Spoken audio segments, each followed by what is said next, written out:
কচি তালের শাঁস হলো গ্রীষ্মকালের একটি অত্যন্ত সুস্বাদু, পুষ্টিকর এবং জনপ্রিয় ফল। কচি তালের ভেতরের নরম অংশকেই আমরা তালের শাঁস বলে থাকি। এটি ইংরেজিতে বলে আইস আপেল। তীব্র গরমে শরীর ঠান্ডা রাখতে এবং পানি শূন্যতা দূর করতে এটি দারুণ কার্যকরী।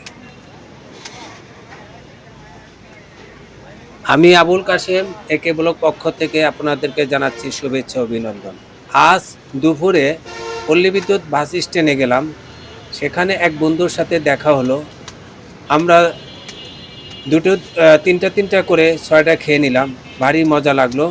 এবং বাসার জন্য আমি 12টি কোয়া বা তালের শাঁস 12টি পিস ওনাকে বললাম যে ভাই আমাকে 12টি পিস দেন, আমি বাসায় নিয়ে যাব। মাত্র 120 টাকায় 12টি পিস নিলাম। উনি সুন্দরভাবে কেটে দিলেন, দেখতেই পারছেন ভিউয়ার্স, হাতের কিভাবে তালের ভিতর থেকে তালের যে কচি মানে শ্বাসটি বের করতেছেন খুবই সুন্দরভাবে। দেখতে থাকুন যে কিভাবে তালের ভিতর থেকে তালের শ্বাস বের করেন। ধারালো ধাও দিয়ে এইগুলো কাটতেছে। কচি তালের শ্বাসের যে গুণগত মান তা বলে শেষ করা যাবে না। এই গরমে তালের শ্বাস খাওয়া মানে প্রাণটা জুড়িয়ে যায়। খুবই সুস্বাদু এই তালের শ্বাস, খেতে নরম, আর ফ্রিজে রেখে খেলে তো আরও মজা, আরও সুস্বাদু। দুইটা করে না, দুইটা তুইছি। ও ওইটা 3টা হয়েছে না, ওই বড় টাকাটা দিই, ওই যে হ্যাঁ হ্যাঁ ওইটা ও একটার মধ্যে 3টা হয়েছে না, ভালো হয়েছে, ওই বড় টাকাটা।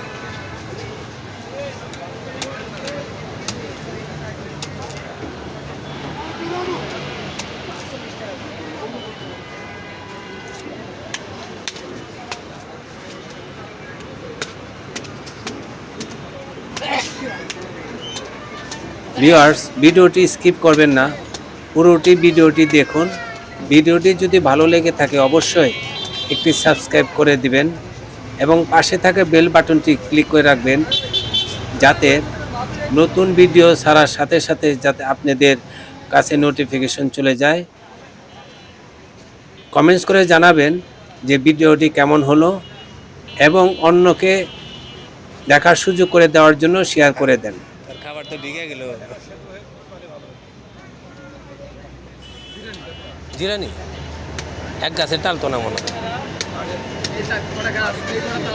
ওই যে জিরানি কোন দিকে, গোয়ালবাড়ির দিকে নাকি? কলতারসি, হ্যাঁ কলতারসি কয়েকটা গাছ আছে। হ্যাঁ হ্যাঁ বুঝছি, ওই যে ফ্যাক্টরির লগে না, ওখানে কয়েকটা গাছ আছে। ছিল রে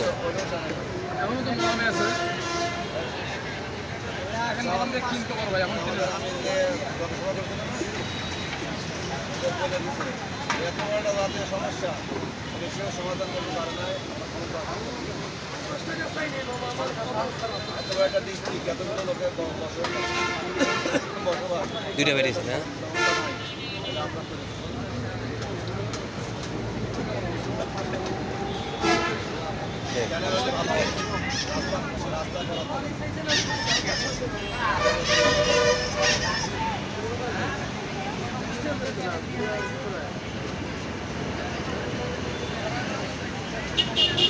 ভালো করে নাই।